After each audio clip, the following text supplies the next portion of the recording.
Secrets of God's में मैं सिद्धार्थ ब्रह्मभट्ट आप सभी का एक बार फिर से स्वागत करता हूं। और इस वीडियो में आपको ये बताऊंगा कि महाभारत काल में हनुमान जी ने अपनी उपस्थिति और अपने पराक्रम का किस प्रकार से प्रदर्शन किया था। हम सभी जानते हैं कि हनुमान जी चिरंजीवी हैं, आज भी मौजूद है। द्वापर युग से वो विराजमान है, भगवान श्री रामचंद्र जी के काल से, और कलयुग में और त्रेता में भी वो विराजमान थे, यानी कि महाभारत काल में भी। महाभारत काल में यानी कि द्वापर युग में हनुमान जी के पराक्रम और उनकी उपस्थिति के कई सारे प्रमाण मिलते हैं। ये मैंने किया, लेकिन बहुत सारे महाभारत काल के समकालीन ऋषि एवं महर्षि वेद व्यास ने उनके पराक्रम का वर्णन किया है। महाभारत काल में हनुमान जी ने बहुत सारे महायोद्धाओं के घमंड का उन्होंने नाश किया था। तो इस वीडियो में आपको हनुमान जी महाभारत काल में किस प्रकार से अपने पराक्रम का प्रदर्शन करते हैं, ये वीडियो में आपको ये बताऊंगा। सबसे पहले पौंड्रक की नगरी को उजाड़ना। राजा पौंड्रक पौंड नगरी का राजा था। वो खुद को भगवान वासुदेव कृष्ण कहता था और भगवान श्री कृष्ण का घोर विरोधी एवं शत्रु था। एक दिन भगवान श्री कृष्ण की माया से उसके महल में एक कमल आकर गिर गया। ये जो कमल था वो अन्य कमल से असाधारण था। पौंड्रक के दो परम मित्र थे, एक थे काशीराज और दूसरा था वानर राज द्वित, जो कि एक बहुत ही विशाल और दुष्ट वानर था। तो उन्होंने काशीराज से पूछा कि ये कमल कहाँ से आया है, ऐसे कमल मैं और चाहता हूँ। तो जवाब में काशीराज ने कहा कि गंधमादन पर्वत पर एक ऐसा सरोवर है जिसमें ऐसे कमल के पुष्प उगते हैं। तो वानर राज द्वित ने ऐसा कहा कि मैं जाऊंगा और ऐसे कमल के पुष्प आपके लिए लेकर आऊंगा।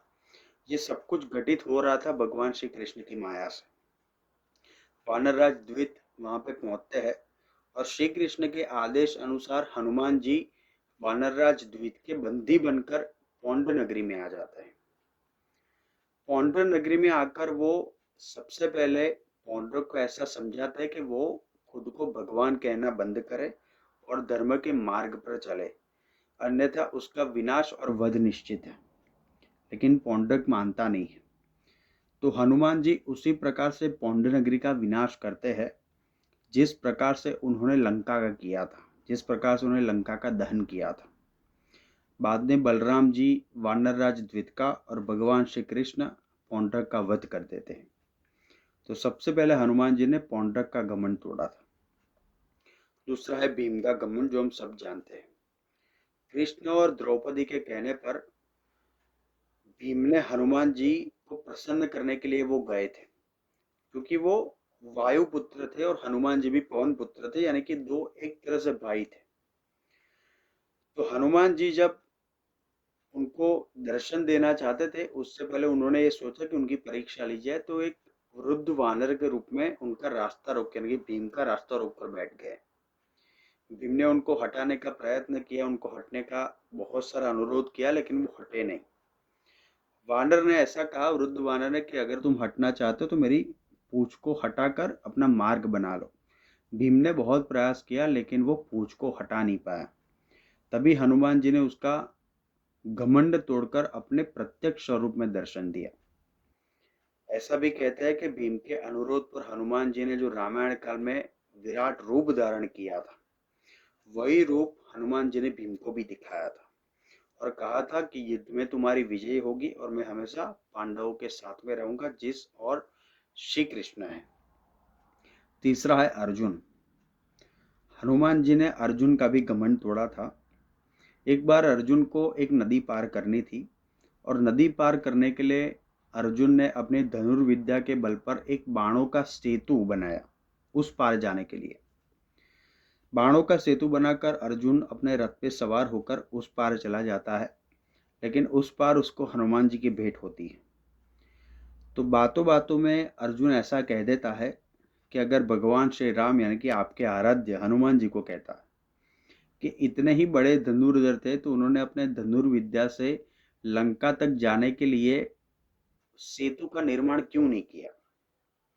तो हनुमान जी ने ऐसा कहा कि उस काल में यानी कि रामायण काल में जिस प्रकार के वानर होते थे, जिस प्रकार के योद्धा होते थे, जिस प्रकार की मेरी शक्तियां है, तो तुम्हारा ऐसा बाणों का सेतु हमारे भार को सहन नहीं कर पाता। इसलिए भगवान श्री रामचंद्र जी ने अपनी धनुर्विद्या से बाणों का सेतु नहीं बनाया। अर्जुन ने हनुमान जी को ऐसा कहा कि अगर ऐसा ही है तो आप मेरे द्वारा बनाए गए इस बाणों के सेतु को आप तोड़ के दिखाइए अपने वजन से, तो मैं अपने खुद को यानी कि अपने आप को मैं महाधनुर्धारी कहना छोड़ दूंगा। हनुमान जी ने अपना विराट रूप धारण करके अर्जुन का घमंड चूर चूर कर दिया। उन्होंने अपना एक पैर सेतु के ऊपर रखा और पूरा सेतु जो अर्जुन द्वारा बनाया गया था और उसी समय मिट्टी में मिल गया। तो इस प्रकार से हनुमान जी ने अर्जुन का घमंड भी तोड़ा था। अगले है बलराम जी। बलराम जी जो महाभारत काल के एक महान योद्धा थे, भगवान श्री कृष्ण के बड़े भाई थे।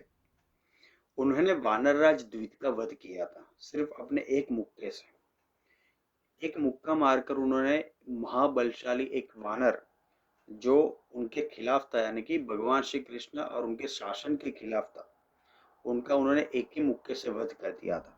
तो इस पर बलराम जी को थोड़ा बहुत घमंड आ गया था।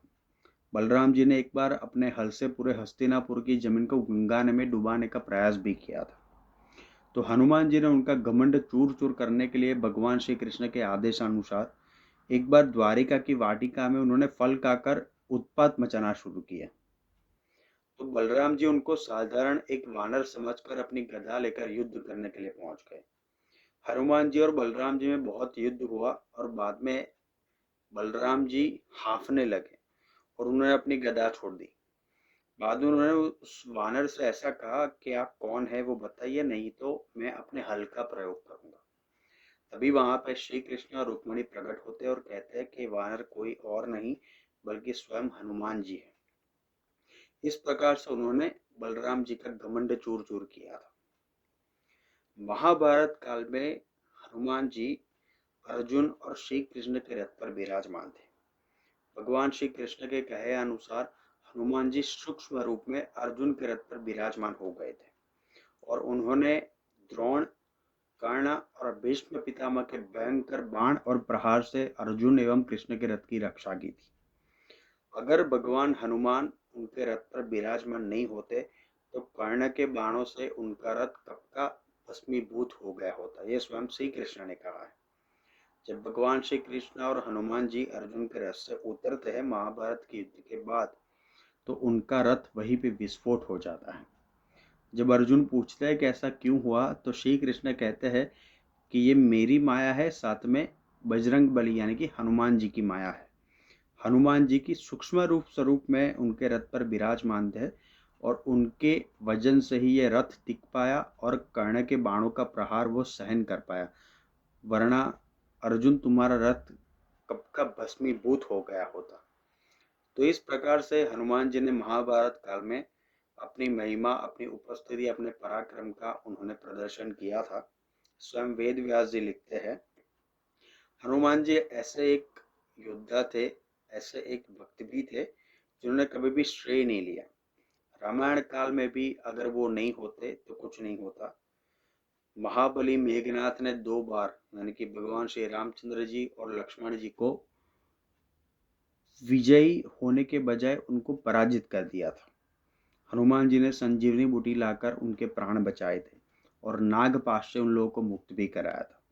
लेकिन हनुमान जी रुद्रावतार थे, कभी भी उन्होंने श्रेय नहीं लिया। वो जानते रहे कि सामने जो है वो महाबली रावण है, इसलिए भगवान शंकर ने अपना एक अंश रुद्र स्वरूप में यानी कि हनुमान जी के स्वरूप में धरती पर उस काल में भेजा था।